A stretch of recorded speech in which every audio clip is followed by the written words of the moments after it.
1991 से जापान एक पहाड़ माउंट इकिनो के नीचे अमेरिका के साथ मिलकर एक ऐसा स्ट्रक्चर बना रहा है जिसमें 50,000 टन पानी को स्टोर किया जाएगा। इस पानी को पीने के लिए स्टोर नहीं किया जा रहा, बल्कि इस पानी को इसीलिए स्टोर किया जा रहा है ताकि स्पेस में मौजूद एक ऑब्जेक्ट को डिटेक्ट किया जा सके, जिसे न्यूट्रिनोज कहते हैं। ये ऐसा ऑब्जेक्ट है जो स्पेस में रोशनी की रफ्तार से ट्रैवल करता है, जिसे जेम्स स्पेस टेलीस्कोप तो क्या माइक्रोस्कोप के नीचे भी नहीं देखा जा सकता। हैरान करने वाली बात तो ये है कि इस ऑब्जेक्ट को आज तक आइडेंटिफाई नहीं किया गया, तो जापान और अमेरिका मिलकर इसे एक पानी के टैंक की मदद से कैसे डिटेक्ट करेंगे। आज की इस वीडियो में हम इसी के बारे में जानेंगे, तो पूरी वीडियो वॉच कीजिएगा और आप देख रहे हैं स्पेस वर्ल्ड। सबसे पहले बात करते हैं कि न्यूट्रिनोज है क्या। इसे फिजिक्स में घोस्ट पार्टिकल्स भी कहते हैं। स्पेस में जब दो पार्टिकल्स आपस में रिएक्ट करते हैं तो साइंसदान को पता चल जाता है कि फला जगह पर कोई पार्टिकल मौजूद है, लेकिन ये पार्टिकल किसी भी दूसरे पार्टिकल से रिएक्ट नहीं करता, जिसकी वजह से इनको देखा नहीं जा सकता। इस वक्त 100 ट्रिलियन न्यूट्रिनोज आपकी बॉडी से आर पार हो रहे होंगे, लेकिन हमको इनका एहसास तक नहीं होता क्योंकि ये रिएक्ट नहीं करते और इनका साइज इतना छोटा होता है कि इनको हमारी माइक्रोस्कोपिक टेक्नोलॉजी से भी डिटेक्ट नहीं किया जा सकता। अब यहाँ सवाल आता है कि ये पार्टिकल किसी चीज के साथ रिएक्ट क्यों नहीं करते और बगैर किसी इफेक्ट के हमारी बॉडी से पार क्यों हो जाते हैं। इसकी 3 वजूहात हैं। Number 1, lack of charge. असल में किसी भी चीज को दूसरी चीज से रिएक्ट करने के लिए चार्ज की जरूरत होती है। इन चार्ज की वजह से ही चीजें आपस में रिएक्ट करती हैं। अगर किसी चीज का कोई चार्ज नहीं होगा तो वो रिएक्ट कैसे करेगी। अब क्योंकि न्यूट्रिनोज के पास कोई भी चार्ज नहीं होता, इसलिए वो किसी भी चीज के साथ रिएक्ट नहीं करते।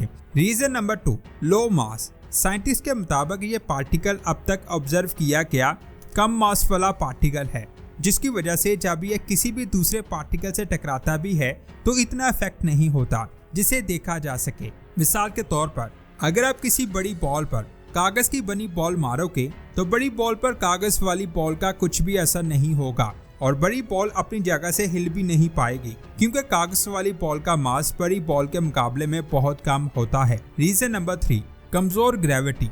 जब आप दो बॉल्स को एक दूसरे की तरफ फेंकते हैं तो वो एक दूसरे से इसीलिए टकराती हैं क्योंकि उन पर आपने एक फोर्स लगाई होती है। अब दो स्टार्स एक दूसरे के करीब इसीलिए आते रहते हैं क्योंकि इन दोनों स्टार्स की ग्रेविटी बहुत ज्यादा स्ट्रॉन्ग होती है। अगर मैं बात करूँ न्यूट्रिनोज की, तो ना इनकी ग्रेविटी इतनी ज्यादा है और ना ही इनकी फोर्स इतनी स्ट्रॉन्ग है, जिसकी वजह से जब ये पार्टिकल्स किसी दूसरे पार्टिकल्स के करीब से गुजरते हैं तो इनका कोई भी इफेक्ट दूसरे पार्टिकल्स पर नहीं हो पाता और हमें इनका कोई भी रिएक्शन दिखाई नहीं देता। साइंटिस्ट के मुताबिक ये 3 वजूहात हैं जिसकी वजह से ये पार्टिकल्स किसी दूसरे पार्टिकल्स के साथ रिएक्ट नहीं करते और एक एटम के अंदर की खाली जगह से होकर गुजर जाते हैं। लेकिन साइंटिस्ट ने एक कंडीशन बताई है। वो कंडीशन तब बनती है जब ये पार्टिकल किसी एटम के न्यूक्लियस के साथ टकराते हैं, लेकिन ये टक्कर इतनी आसान नहीं होती क्योंकि एक एटम के अंदर खाली जगह बहुत ज्यादा होती है, जिससे ये पार्टिकल आसानी से एक एटम के अंदर से गुजर जाते हैं,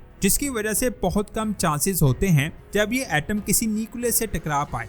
यानी साफ साफ मतलब है कि जब ये एटम न्यूक्लियस से टकराते हैं उस वक्त ही साइंसदान इनकी मौजूदगी के बारे में जान पाते हैं। और जापान जिस पहाड़ के अंदर पानी का टैंक बना रहा है, असल में वहाँ ऐसी कंडीशन बनाई गई हैं जिसमें इन पार्टिकल्स की टक्कर ज्यादा से ज्यादा हो। 1983 में टोक्यो यूनिवर्सिटी ने एक माइंस के अंदर एक ऑब्जर्वेटरी बनाई थी जिससे ये देखा जा सके कि प्रोटॉन डिके होता है या नहीं।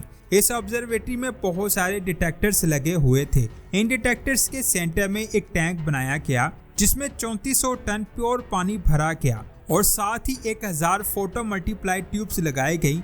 ये ऐसे लाइट डिटेक्टर्स होते हैं जो छोटी से छोटी और डिम से डिम सिग्नल लाइट वेव्स को डिटेक्ट कर लेते हैं। शुरू में प्रोटॉन डिके का पता नहीं लग पाया, जिसके बाद साइंसदानों ने यहाँ चीजों को अपग्रेड किया तो ये ऑब्जर्वेटरी न्यूट्रॉन्स के पार्टिकल्स को डिटेक्ट करने लगी, जिसके बाद इस ऑब्जर्वेटरी से 1987 में SN 1987A सुपरनोवा से निकलने वाले पार्टिकल्स को डिटेक्ट किया गया और इसके बाद 1988 में इस ऑब्जर्वेटरी से ये पता चल पाया कि हमारे सूरज से बहुत ज्यादा मिकदार में न्यूट्रिनोज निकलते हैं। इस ऑब्जर्वेटरी का नाम कैमियो कैंडी रखा गया इतनी बड़ी कामयाबी के बाद टोक्यो यूनिवर्सिटी ने टोक्यो की हुकूमत से सुपर कैमियो कैंडल प्रोजेक्ट को बनाने का प्रपोजल रखा। इसमें कैमियो कैंडल से 15 गुना ज्यादा पानी स्टोर हो सकता था और इसमें डिटेक्टर्स की तादाद भी बहुत ज्यादा थी, जिसके बाद 1991 में इस प्रपोजल को एक्सेप्ट किया गया और $100 मिलियन की फंडिंग दी गई। इसके अलावा एनर्जी डिपार्टमेंट ने भी $3 मिलियन फंड दिए। ये प्रोजेक्ट 1996 में कंप्लीट हुआ और 1996 से लेकर अब तक इसमें 4 फेसेस में ऑब्जर्वेशन की जा चुकी है। इसका अगला फेज 2027 में शुरू होगा। साइंसदान के मुताबिक ये फेज बहुत ज्यादा खास होने वाला है। अब एक ऐसा टैंक बनाया जा रहा है जिसमें 50,000 प्योर पानी को स्टोर करने के साथ साथ इसकी अंदर वाली दीवार पर 13,000 photo multiply light sensor detectors को इंस्टॉल किया जा रहा है, जिसको शेरनोव लाइट को डिटेक्ट करने के लिए डिजाइन किया गया है। असल में शेरनोव लाइट से ही न्यूट्रिनोस को डिटेक्ट किया जाता है। अब ये शेरनोव लाइट है क्या? जब रोशनी पानी जैसी किसी जगह से गुजरती है तो रिफ्लेक्शन की वजह से उसकी स्पीड कम हो जाती है। इसकी मेन वजह होती है पानी की डेंसिटी।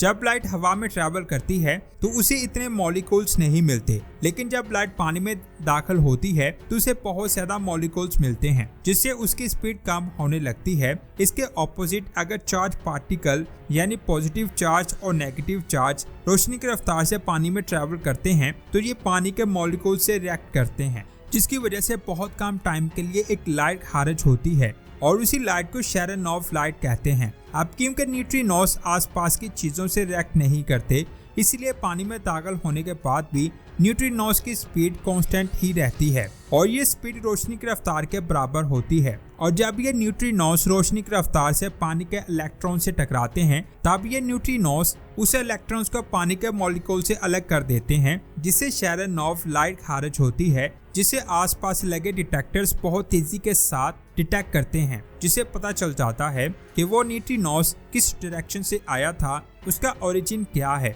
और बहुत सारी डिटेल। इस इंफॉर्मेशन से साइंसदान कायनात के बारे में बहुत कुछ जान पाएंगे। ये सिग्नल बहुत ज्यादा ब्रीक होता है, जिसको नोटिस करने के लिए पानी का प्योर होना बहुत ज्यादा जरूरी है। ये इतना प्योर होना चाहिए कि इसमें कोई भी बैक्टीरिया नहीं होना चाहिए। इसीलिए इस पानी को प्योर बनाने के लिए कई बार प्रोसेस किया जाता है और साथ ही इस पानी को अल्ट्रावायलेट रेज से भी क्लियर किया जाता है ताकि सारे बैक्टीरियाज और अनवांटेड पार्टिकल्स को हटाया जा सके।